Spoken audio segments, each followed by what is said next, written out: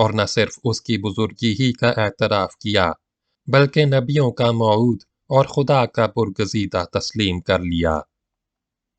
یہ صورتحال اس بات کا قطعی ثبوت ہے کہ سائرس کی شخصیت ان کے لیے بڑی ہی محبوب شخصیت تھی، اور اس کی فضیلتیں ایسی قطعی اور آشکارا تھیں کہ ان کے اعتراف میں نسلی عصبیت کا جذبہ بھی حائل نہ ہو سکا۔ ظاہر ہے کہ ایک بت پرست انسان کے لیے جو اجنبی بھی ہو، یہودیوں میں ایسی محبوبیت نہیں پیدا ہو سکتی تھی۔ اگر ایک بت پرست بادشاہ نے انہیں نجات دلائی تھی تو وہ اس کی شاہانہ عظمتوں کی مداحی کرتے، مگر خدا کا مسیح اور برگزیدہ کبھی نہ سمجھتے۔ ضروری ہے کہ اس کی فضیلتیں مذہبی ہوں، ضروری ہے کہ مذہبی حیثیت سے بھی عقائد کا توافق موجود ہو۔ یہ یہودیوں کی پوری تاریخ میں غیر اسرائیلی فضیلت کے اعتراف کا تنہا واقعہ ہے، اور ممکن نہیں کہ ایک ایسے انسان کے لیے ہو جسے وہ مذہبی حیثیت سے محترم نہ سمجھتے ہوں۔ سائرس کے دین کا تعین۔ لیکن اب سوال یہ پیدا ہوتا ہے کہ سائرس کے دینی عقائد کے بارے میں ہماری معلومات کیا ہیں؟ تاریخی حیثیت سے یہ قطعی ہے کہ سائرس زرتشت کا پیرو تھا، جسے یونانیوں نے زاروسترو کے نام سے پکارا ہے۔ اتنا ہی نہیں بلکہ غالباً اسی کی شخصیت ہے جو اس نئی دعوت کی تبلیغ و عروج کا ذریعہ ہوئی۔ اس نے فارس اور میڈیا میں نئی شہنشاہی کی بنیاد ہی نہیں رکھی تھی، بلکہ قدیم مجوسی دین کی جگہ نئے زرتشتی دین کی بھی تخم ریزی کی تھی۔ وہ ایران میں نئی شہنشاہی اور نئے دین دونوں کا بانی تھا۔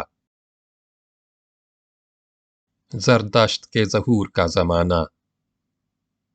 زردشت کی ہستی کی طرح اس کے ظہور کا زمانہ اور محل بھی تاریخ کا ایک مختلف یا موضوع بن گیا ہے، اور 19ویں صدی کا پورا زمانہ مختلف نظریوں اور قیاسوں کے رد و قد میں بسر ہو چکا ہے۔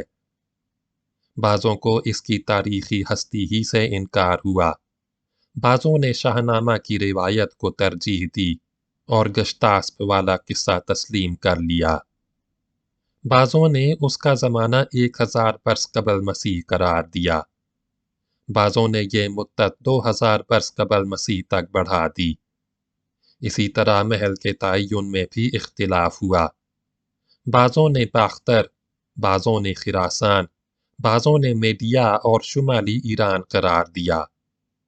لیکن اب 20ویں صدی کی ابتدا سے اکثر محققین تاریخ گلڈنر کی رائے پر متفق ہو گئے ہیں، اور عام طور پر تسلیم کر لیا گیا ہے کہ زردشت کا زمانہ وہی تھا جو سائرس کا تھا، اور گشتاسپ والی روایت اگر صحیح ہے تو اس سے مقصود وہی گشتاسپ ہے جو دارا کا باپ اور ایک صوبے کا گورنر تھا۔ زردشت کا ظہور شمالی مغربی ایران یعنی آذربائیجان میں ہوا، جسے اوسطا کے حصہ ویندیداد میں ایریانا ویجو سے تعبیر کیا ہے۔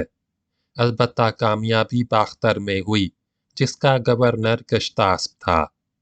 اس تحقیق کے مطابق زردشت کا سال وفات تقریباً 550 قبل مسیح سے لے کر 583 قبل مسیح تک ہونا چاہیے، اور سائرس کی تخت نشینی بالاتفاق 550 قاف میم میں ہوئی، یعنی زردشت کی وفات کے 20 سال بعد یا عین اسی سال۔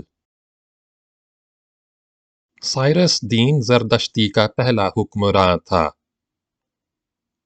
لیکن اگر سائرس زردشت کا معاصر تھا تو کیا کوئی براہ راست تاریخی شہادت موجود ہے جس کا اس کا دین زردشتی قبول کرنا ثابت ہو؟ نہیں ہے، لیکن اگر وہ تمام قرائن جمع کیے جائیں جو خود تاریخ کی روشنی نے مہیا کر دیے ہیں تو یقیناً ایک بالواسطہ شہادت نمایاں ہو جاتی ہے، اور اس میں کچھ شبہ باقی نہیں رہتا کہ سائرس نہ صرف دین زردشتی پر عامل تھا بلکہ اس کا پہلا حکمران دائی تھا، اور اسی نے یہ ورثہ اپنے جانشینوں کے لیے چھوڑا